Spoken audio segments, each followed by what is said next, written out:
All right, as Saquon Barkley looks to cap perhaps the best running back season of all time, we welcome in one of the best running backs of all time, Hall of Famer Marcus Allen. Thank you so much for taking the time. Pleasure. Great to be here.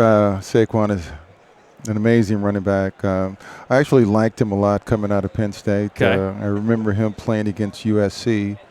I don't know if it was maybe it was the Rose Bowl. Yes. They were still playing the Rose Bowl back at the time. Yeah. So just a phenomenal running back. Just one thing, I wish he had gone for the record. I know Eric Dickerson is one of my best friends. Okay. Ooh. And so you just wanted so you could make fun of Eric Dickerson? No. I just think that it was such a significant record, and it's so hard to do, and opportunities like that don't come around often. And you not only do it for yourself, but it's like, I mean, you bring a whole community of people with you, right? Your high school, your the name in the back of the jersey, the coach, the player, Saquon said that. O-line. You just, it seems like everything was in perfect order. Yes. Everything was aligned. He said for it to happen. At first he didn't really care about it.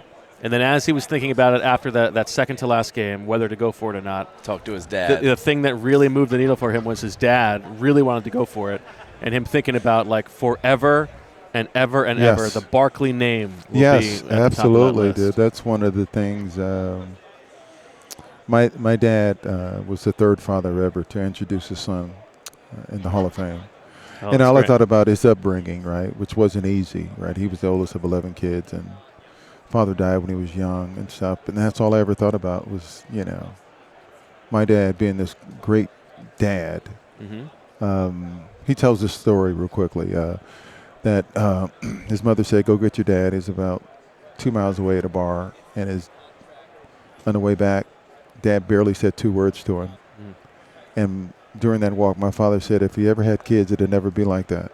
So that was one of the stories that always stuck on my mind, right? And so great. it's like, dude, it's like the name on the back. It's for my father and stuff like that. And so we love Dad. That's why, that's why I wish that he would have. I mean, for a number of reasons, but it is almost as if it is only worth not going for it if they deliver the Super Bowl. And you get to bring that with it as well. And maybe breaking Terrell Davis's playoffs included record is nice. Those 3 things, we'll go for the trifecta now, right? Yeah, so that's true. It's but listen here, he's a phenomenal guy. And I'm glad that he has Jalen Hurts in the backfield as well with him, because Saquon's amazing, right? But it certainly helps that you have an actual dual threat quarterback. And a great offensive line. Yes. And weapons on the outside to keep defenses occupied. Yes. It has been a real story this season, I think, of how much context matters to a player's career. If Saquon stays in New York with the Giants, we never see this version of him. And just I'm sure that you can think of players you played with who could have been greater than they were, or at least are thought of if they had been in a different situation, or could have gone from backups to starters, or out of the league to having a career. We've seen a lot of guys go leave one team and things don't go so well. Right. But this turned out really well. I had actually had the opportunity to speak to him on this offseason. Okay. And he was talking about his contract. We were asking him questions, and we were telling him about, obviously, things of the past. That's my good friend Thurman Thomas, guys. One of the best ever, right? Running back royalty. Yes, that's my guy, dude. What an incredible player and stuff. But we were talking about things, and just a great young man, humbled and stuff, and just really cool and stuff. So, and then to see him just having an incredible year, it was, I still laugh. I always say, I did some amazing things, but I ain't never jumped backwards over nobody. But you never saw that before. We don't know that you could have done it if you didn't try it. Even thought, I thought about that. I was diving over guys, at the goal line, but I wasn't jumping backwards over guys. Marcus, the offensive line that he plays behind, as a running back, I'm sure you have the utmost respect in the world, not only for what they do up front, but these guys are so athletic now that they're able to get to the second level, and they're probably a big reason why he was able to get 8 plays of 50-plus yards. That has to be a running back's dream. Yeah, the line's job, guys, is to is the first 7 yards or whatever. Then after that, it's on you. Yeah. And if you can get to a guy clear down the field 4 yards, the line's doing a great job, and then the rest is on you, really.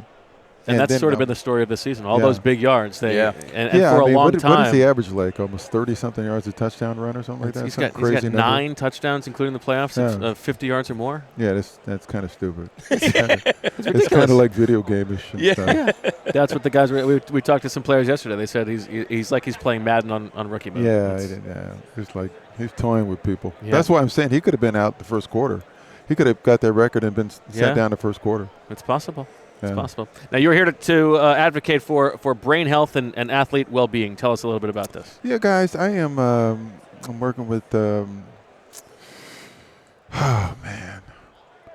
the years, let me just back up first. Over the years, guys, I've been one of the things that's really sort of challenging and difficult to see is seeing a teammate. Of course. Sure. The noticeable changes and stuff like that, right? And so brain health is really important, right? Emory, who I'm teaming up with, is one of the leaders in neuroscience and pharmacology and sports science, and they're on the precipice, guys, of through trials of finding solutions to impacting the brain, the actual inflammation that really causes, really sort of negative issues, reducing that rather immediately, I should say short-term and long-term. And they're on the precipice of getting that done. And so, again, it's disheartening. I'm not going to mention any names, but I have a dear friend that's a running back that I've noticed some changes over the years, and it's sad to see, right? And I feel like sometimes we got to babysit him and stuff, right? Yeah. But these things are real. I mean, the game's a dangerous game. I had 2 concussions while I played. One in college. I actually dove over the top, and usually there's somebody that hits you, right? But I just continued to dive, and I did actually a somersault, and my back of my head hit the astroturf, so it was almost like a boxer.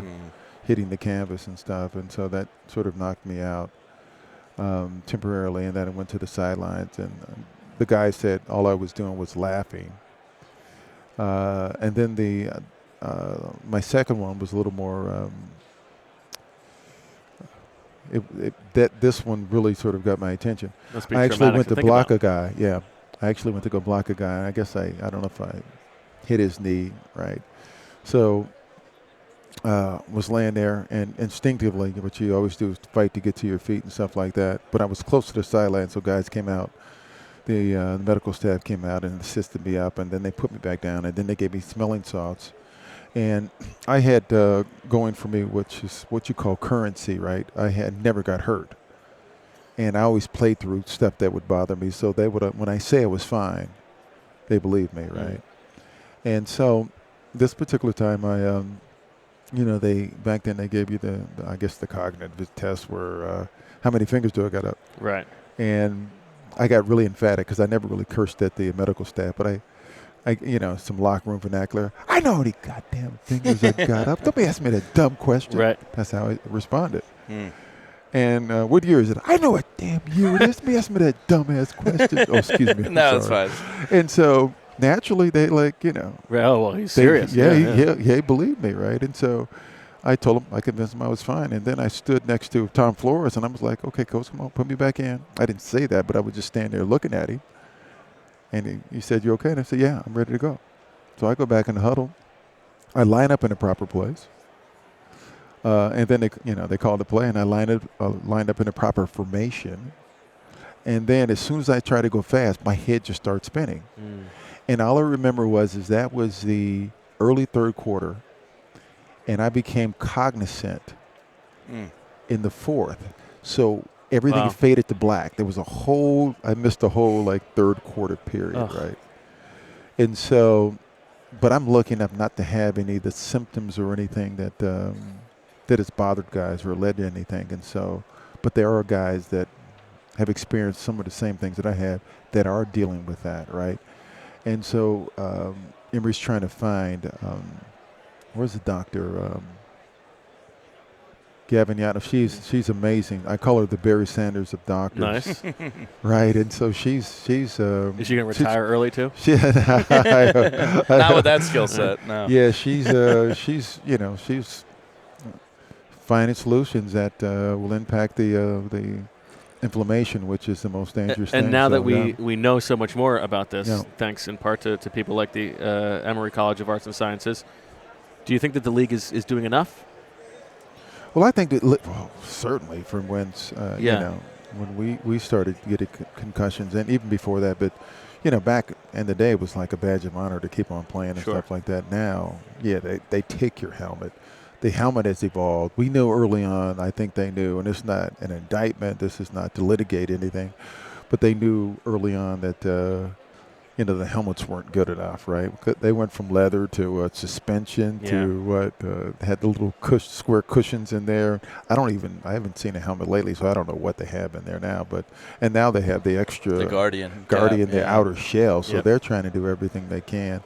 Still, it's a dangerous game though, man, And a lot of times it's not helmet to helmet. Sometimes it's just helmet to ground. Yeah. I see a lot of quarterbacks get hit, and the back of their head hits like a boxer hitting the canvas. It's like it happened to Jalen Hurts in week 16 or so, where his back of the head hit it, and it ended up being almost a 3-week thing.